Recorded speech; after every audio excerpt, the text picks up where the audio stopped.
Vamos começar a segunda carta de Paulo para os Tessalonicenses. São 3 capítulos apenas esse livro.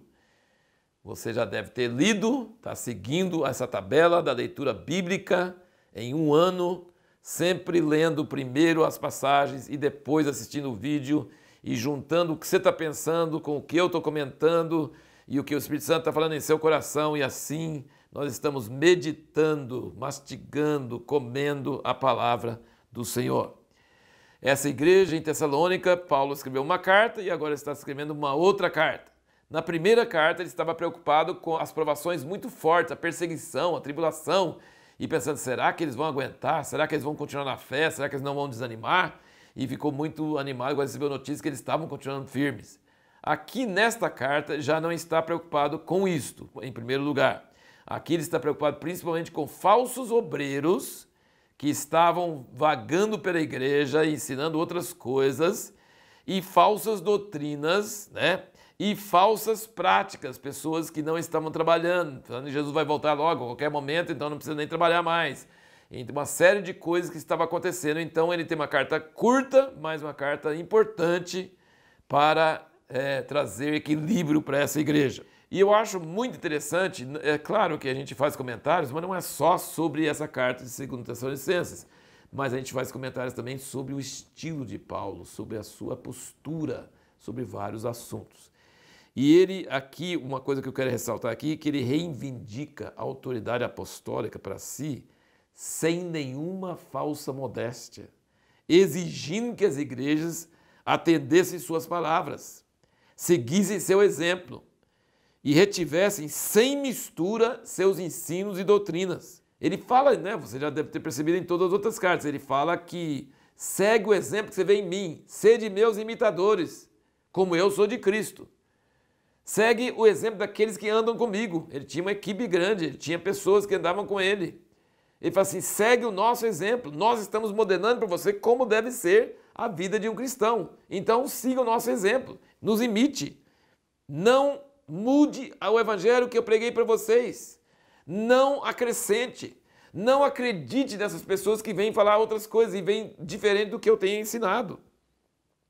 Ele tinha absoluta certeza que ele tinha doutrina e práticas certas e que todos que ensinassem de forma diferente estavam errados e fariam seus seguidores perder a salvação. Isso é muito forte. Tanto é que Paulo chama meu evangelho, que eu recebi do Senhor Jesus.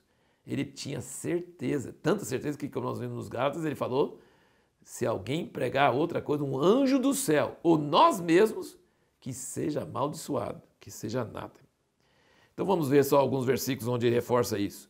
O capítulo 1, 2 Tessalonicenses, versículo 11, ele fala, pelo que também rogamos sempre por vós, para que o nosso Deus os faça dignos da sua vocação e cumpra com poder todo desejo de bondade e toda obra de fé, para que o nome do nosso Senhor Jesus seja glorificado em vocês e vós neles, segundo a graça de nosso Deus e do Senhor Jesus Cristo.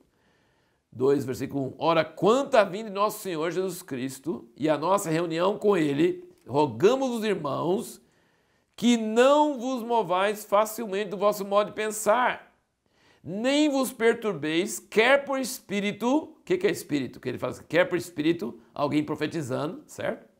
Quer por palavra, alguém ministrando, pregando, quer por epístola como enviado de nós. Presta atenção nisso, você está vendo? Os falsos obreiros chegavam a mandar cartas para as igrejas e assinava como Paulo. Olha que coisa! Ele está falando que vocês não devem ser movidos do seu modo de pensar por espírito, quer dizer, alguém profetizando, assim diz o Senhor, mas se fala diferente do que Paulo falou, ele fala assim, rejeita, não é de Deus. Quer por palavra, alguém vê pregar com muita unção, olha que palavra nova, olha que palavra legal, mas se for diferente do que eu falei, quer por epístola como enviado de nós. Ele está falando que alguém falsificava, e você nota no fim dessa epístola, no capítulo 3, versículo 17, ele fala, essa saudação é de próprio punho, de Paulo, o que é o sinal em cada epístola, assim escrevo. Sabe por que ele está dizendo isso? Ele fala assim, essa é a minha assinatura, e ninguém consegue fazer igual. Então presta atenção, Se não tiver essa assinatura, não fui eu que escrevi a carta, tá bom? Olha que coisa que ele tinha que combater. Coisa difícil, né? E no capítulo 3, versículo 4, olha, quanto a vós, confiamos no Senhor, que não só fazeis, mas fareis o que vos mandamos. Ele não está poupando palavra, tá? 6, mandamos-vos, irmãos, em nome do Senhor Jesus Cristo, que os aparteis de todo irmão que anda desordenadamente, não segundo a tradição que de nós recebeste. Versículo 7, porque vós mesmos sabeis como deveis imitar-nos, pois que não nos portamos desordenadamente entre vós. E o versículo 14 do capítulo 3, mas se alguém não obedecer a nossa palavra por essa carta, notai-o e não tenhais relações com ele, para que se envergonhe. Todavia não o considereis como inimigo, mas admoestai-o como irmão. Agora vamos passar para o assunto de trabalho. E agora no versículo 7. Vós mesmos sabeis como deveis imitar-nos, pois que não nos portamos desordenadamente entre vocês, nem comemos de graça o pão de ninguém, antes com labor e fadiga trabalhávamos noite e dia, para não sermos pesados a nenhum de vós. Não porque não tivéssemos direito, mas para vos dar em vós mesmos exemplo para nos imitardes. Porque quando ainda estávamos convosco, isso vos mandamos. Se alguém não quer trabalhar, também não coma. Isso é muito forte, muito curto e sem precisar de explicar, né? Versículo 11. Porquanto ouvimos que alguns entre vós andam desordenadamente, não trabalhando, antes intrometendo-se na vida alheia. A esses tais, porém, ordenamos e exortamos por nosso Senhor Jesus Cristo que, trabalhando sossegadamente, como o seu próprio pão. Paulo falou, eu e minha equipe poderíamos ter sido sustentado por vocês e não trabalhado, porque nós estávamos ensinando a palavra. Nós tínhamos direito de ser sustentados, mas nós não usamos esse direito, sabe por quê? Porque nós queríamos dar exemplo. Porque depois vem falso obreiro e também quer ser sustentado e vai dar problema. E pessoas dentro da igreja que se dizem mestres vão querer ser sustentados. Então nós tínhamos direito de ser sustentados, mas nós não usamos o direito. Nós abrimos mão para mostrar exemplo, para dar exemplo sobre isso. Então vamos para a pergunta que nós fizemos no último vídeo, que é como devemos nos portar na iminência da volta de Jesus? Capítulo 2, ele fala claramente que a vinda de Cristo não está perto, porque antes da volta de Cristo tem que ter o anticristo, o filho da perdição que se levanta contra tudo que se chama Deus. Então ele fala assim, na primeira carta aos Coríntios, capítulo 5, nós vimos que ele falou que vem como ladrão, nós temos que vigiar, nós temos que estar atento, nós temos que estar andando na luz. E aqui ele está dizendo, cuidado que eles estão falando que ele vem em qualquer hora e você não precisa trabalhar. Não, você precisa trabalhar, comer seu pão, cuidar da sua vida e saber que ele vem, mas não está tão perto assim, entendeu? Como se já estivesse perto.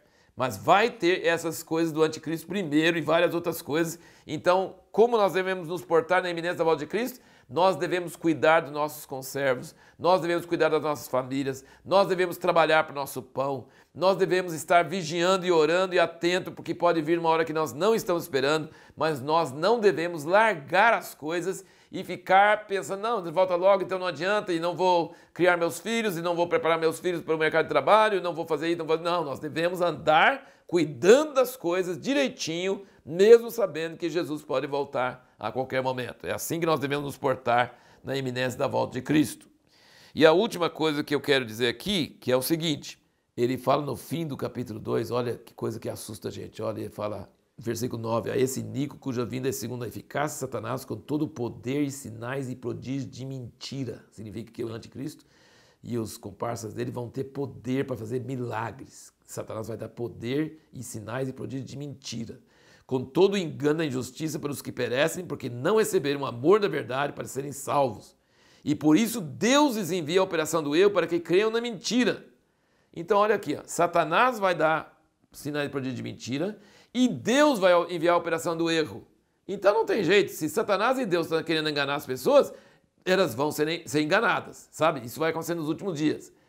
Qual a sua proteção para não ser enganado? Se Satanás está mandando prodígio de mentira e Deus envia a operação do erro. Deus não envia a operação do erro para todo mundo. Ele envia para alguém. Quem é esse alguém? Que não ama a verdade. Os que não receberam o amor da verdade. Eu vejo isso acontecendo no mundo hoje, gente. Precisamos tomar cuidado. Se você não ama a verdade dói. A verdade é desagradável. A verdade às vezes contraria a nossa natureza. A verdade às vezes revela coisas erradas em nós. A verdade não é fácil. A verdade, inclusive, para nossos filhos. Nós, às vezes, queremos jogar tudo debaixo do tapete.